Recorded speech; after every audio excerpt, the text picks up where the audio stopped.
How's it going, guys? Today I'm going to be featuring the ZF-6, the premium tier 7 German destroyer. It's been a while since I've last played tier 7. Also, it's been a while since I last played ZF-6. And strangely, ZF-6 is my comfort DD at tier 7, similar to how Kleber is my comfort DD at legendary tier. Something about having reload boosts just makes destroyers pretty fun, especially because it allows you to take on pretty much any DD in any fight.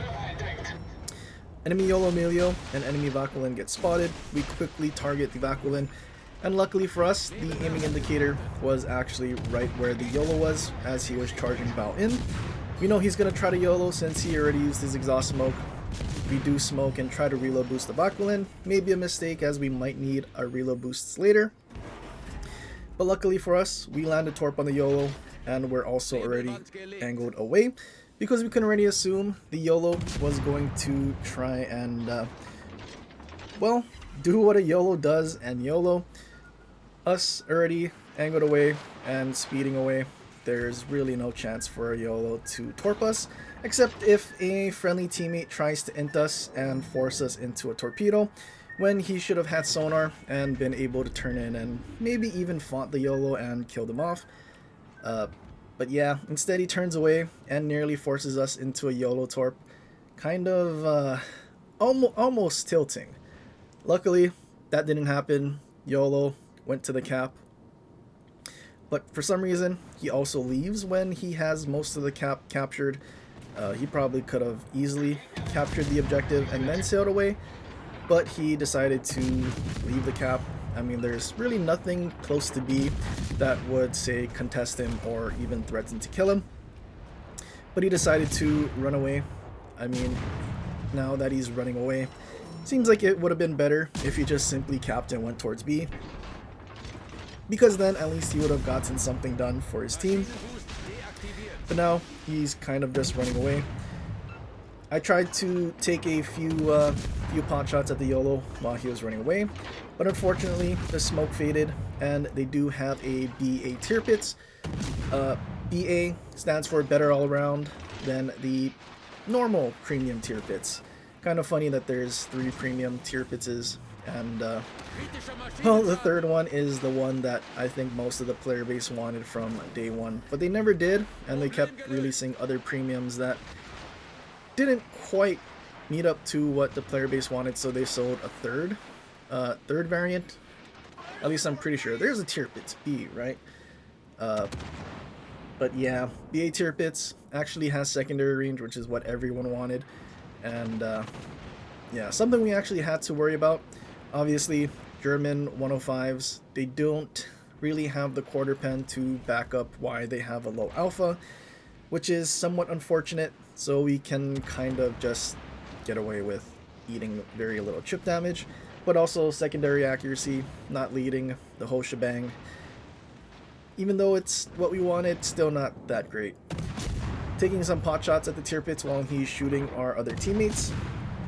Unfortunately, we're still his priority target for his secondaries. I would have assumed he'd probably switch to the battleships that are chasing him, as it probably would have been able to get more hits and fires. And at this point, we're just going to keep sailing away as he's getting kind of close to our max range. Once he leaves the range, unless the YOLO started pushing back in, we should go unspotted. There's also an enemy Nagato that we sort of have to worry about if he decided to take a pot shot. But luckily, I don't think we really need to worry about that. We go unspotted, and now that the YOLO has kited away, we can now capture A and well, reposition to start heading towards the other side, because there is a Summers that has a friendly that's basically on the border while he's forced to deal with an enemy split, as well as the other battleships that are pushing in. So not a great situation. The enemy split will definitely have a lot more help against our Summers than our Summers will have against their split. And obviously, Split and that whole alternate pan-European DD line having the radar and smoke gimmick skill sort of tends to be a little more busted than not. Especially because now you get like a 30-second radar, and with its DPM on its main battery. That 30 seconds generally will finish off any destroyer if they get too close, which also, having Swirsky's base trait being concealment, destroyers are generally going to be way too close to a radar DD that has long range radar to actually escape. So hopefully our Summers can survive a little longer and give us some time to help finish off this flank and then push to B so we can kind of get some stuff done. And then in the meantime, after we finish off some of these ships, if we're able to dev strike the Nagato, if they can finish off the Tirpitz quickly, then they can actually push in towards B, which then will give us a little more support with the other flank. Nagato making a pretty hard turn in. I'm not really sure why he decided to turn in. Honestly, I would have assumed he would keep his guns on his left side and then keep sailing north, basically to the top left corner of the map while shooting his front guns. But he actually made a full turn to turn, I guess, all the way back in. Not really something I expected. Nagato survives though on a sliver of HP.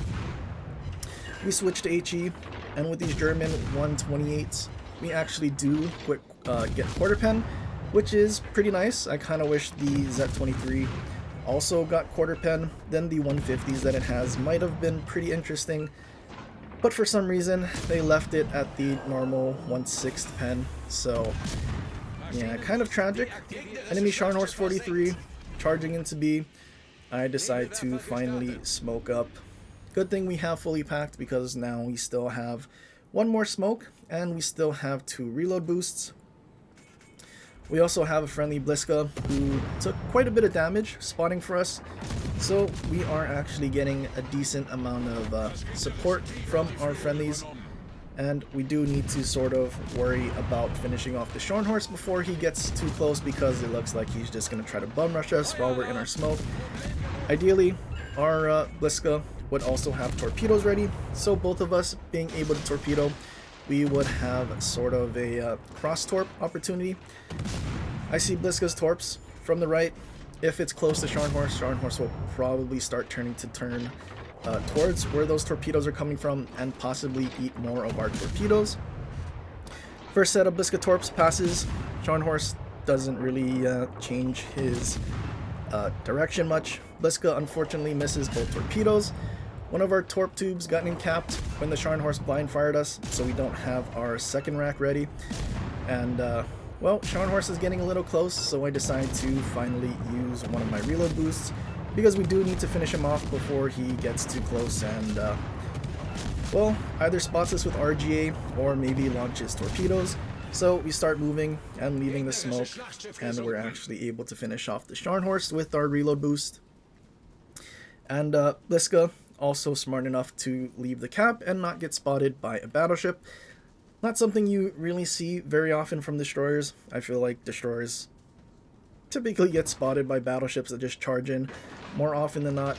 But Bliska actually knew to leave, and he did keep spotting instead of smoking up to stop spotting, which is, you know, +1 for Bliska. Enemy Tirpitz, that was kiting to the back of the map, somehow survives and actually finishes off most of our team that was chasing him. I'm 99% sure it's because every single one of our battleships that was chasing turned broadside and, well, also got YOLO'd by the YOLO, maybe. Not ideal. I thought they were going to be able to finish off a Tirpitz because that really was the only thing left. But he didn't really do anything. And, well, they all died to Tirpitz. We get radared, split, not shooting. One of the unfortunate things about using the Universal Commander is that we're not actually going to know where the DD is because we don't have Perceptive or Twist and Track. So we kind of just have to guess where he is. I thought he was on the other side of the island, basically to my 9 o'clock, but he was actually at our, well, I guess technically 9 going towards our 6. Luckily, Bliska was pushing in and he somehow actually spotted the Split, and Split was almost dead, and our AP, while Split was trying to angle away, got full pens and we did finish him off. Split shooting though, he does get spotted, he smokes up, and luckily doesn't die to the B8 Tirpitz. There's, well, not a lot of time left in this match. we're losing on points, and Tirpitz and the F-Chad are in different directions. We need to finish off this Tirpitz quickly, because if we let him cap and he just simply runs away, killing the F-Chad, we won't really be able to come back on points. So I decide to launch torps at the Tirpitz, put all my eggs in one basket, and also use my reload boost to try and out DPM whatever HP he had. Reload boost into his superstructure actually does quite a bit of damage. Not quite enough to finish him off, but luckily, shooting all that AP, Tirpitz does decide to turn in, which allows us to have our torps, I guess, line up pretty perfectly where the Tirpitz was. Bliska also gets spotted again somehow, not really sure if F-Chad had RGA or something, or if he left his smoke and shot the Tirpitz. Either way, scaring me a little, wasn't sure if he was gonna die or not, but luckily, he didn't die, and he's actually sailing away. F-Chad charging in. We're in a pretty good spot because he's trying to chase our Bliska. So we pretty much just sit here, wait for the F-Chad to come out. And there's a pretty good chance we can just sit here. We still have one more smoke. If Bliska's smart enough, he'll just keep sailing away. And then keep spotting for us. F-Chad doesn't have that much HP. And then we see the Bliska shooting, and now we're worried all over again. F-Chad misses his salvo at a very low HP Bliska. I'm sure the BA Tirpitz and this F-Chad are pretty upsetty spaghetti about that. We smoke up. F-Chad still sailing in a straight line. We line up our torps pretty well. Or I guess rather the aim indicator did. We launch our torps. F-Chad starts turning out right when he starts smoking up. And he eats 3 torpedoes, allowing us to finish him off and then secure a win. That was looking pretty much like a loss. Enemy split, I'm not sure what happened. Maybe he ran out of smokes for the Summers. But luckily, split was very low HP, and our Bliska didn't get himself killed, as we also secure a Kraken.